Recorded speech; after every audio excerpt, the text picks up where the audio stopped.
Hello! So in today's video I just thought I'd take a quick look through all the health news headlines.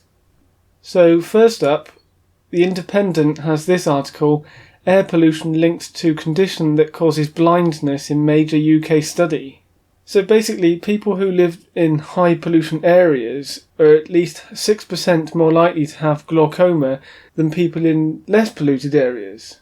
However, the study was unable to prove that air pollution was the trigger. Next up, Chronicle Live says officials urge people to get flu vaccine after norovirus outbreak across northeast schools. They're talking about northeast England there. It comes after a virus outbreak led to hundreds of children and staff being off ill, with health officials being called to around 60 northeast schools last week. Then Sky News says why sleeping with the heating on is a bad way to combat the cold. Sleep consultant Miriam Stoppard from the Sleepworks told Sky News, "If the room is too hot, our body needs to work extra hard to regulate our body temperature during the night. This can increase wakefulness and reduce our time in deep, slow-wave sleep, which is the all-important restorative sleep, enabling us to feel rested and energetic the next day." Scientists have discovered that people who suffer from insomnia have raised body temperature levels when they first go to bed, making it more difficult for them to fall asleep.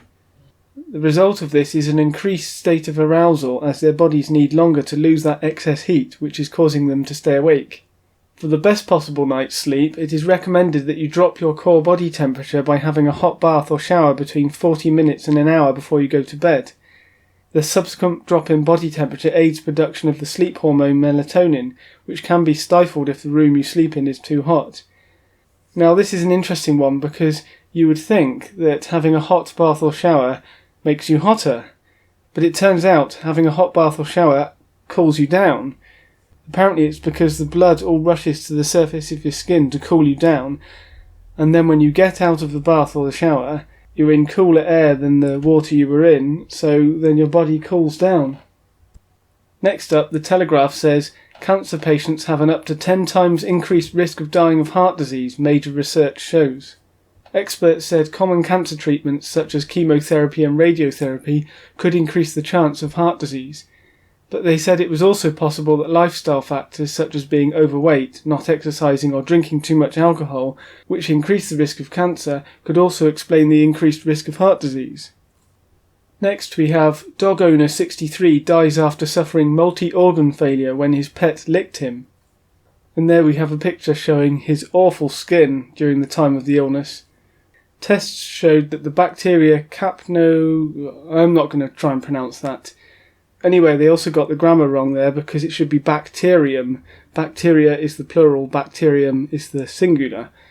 Anyway, that's the bacterium that's found in the saliva of cats and dogs, and it was in his blood. 16 days after he arrived at hospital, his family made the decision to have his life support turned off. But this type of infection is rare and tends to only affect those with a suppressed immune system, no spleen, or alcohol problems. If caught, the infection is fatal in around a quarter of cases. Transmission via licking with no biting or scratching is very rare. Just one case had previously been reported in an otherwise healthy patient.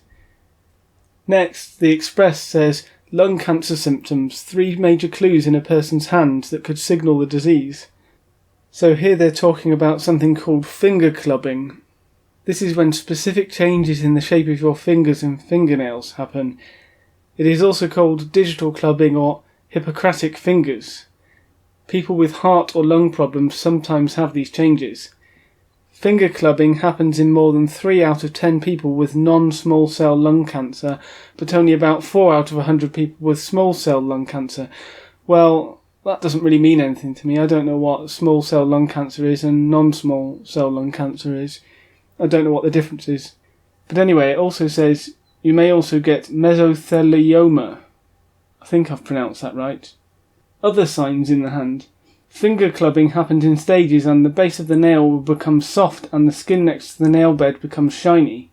Later the nails could curve more than normal when looked at from the side. This is referred to as Scar-mouth sign. A later stage could include the ends of the fingers getting larger in appearance and sometimes called drumstick fingers. The Sun reports the same story from a different angle, saying the diamond gap finger test that could be an early warning sign of lung cancer. And this is what they're referring to.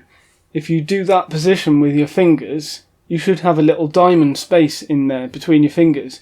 If there isn't a space, this is a sign of finger clubbing, which is a common symptom of lung cancer, as was explained in the previous article. The Sun also has another story called From Diabetes to Cancer, Why Waking Up in the Night is Something to Worry About.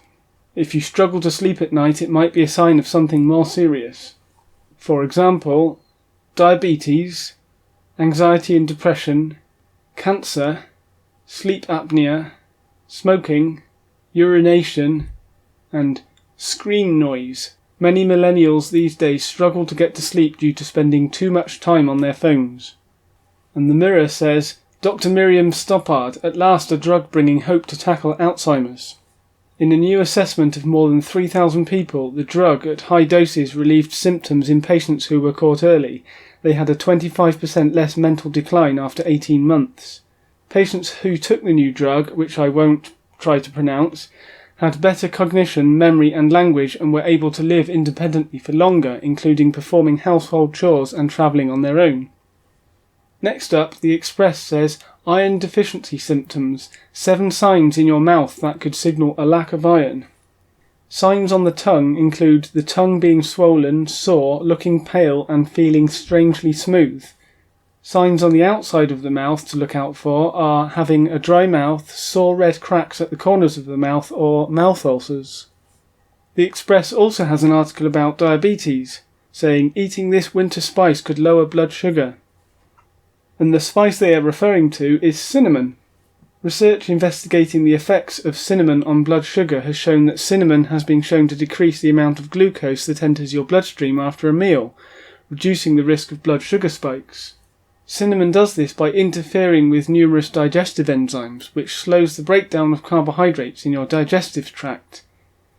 Now, I've had cinnamon before myself, and I like the taste of it, and I've always heard it does me good, but that doesn't quite sound right to me.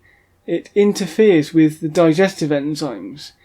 That's the last thing that I want to happen. I mean, I'm not diabetic anyway, so I have no need to take cinnamon for this purpose, but I'm cautious about eating something that interferes with digestive enzymes. If anything, I want to improve my digestive enzyme function to digest my food better, because I think digestion is at the heart of good health, surely. And yet another one from the Express. How to live longer. Best diet to boost life expectancy. 3 foods to eat. And those foods are legumes, nuts, and seeds. Anyway, that's it for my look through the health news today. Hope you found this helpful or informative in some way. Do you have any experience or opinions on any of the issues raised here today? Or would you just like to comment on one of the things I spoke about here? Feel free to post your comment below. And if you did like this video, please give it a like and maybe subscribe too, so you can see future videos. Anyway, until next time, I wish you the very best of health.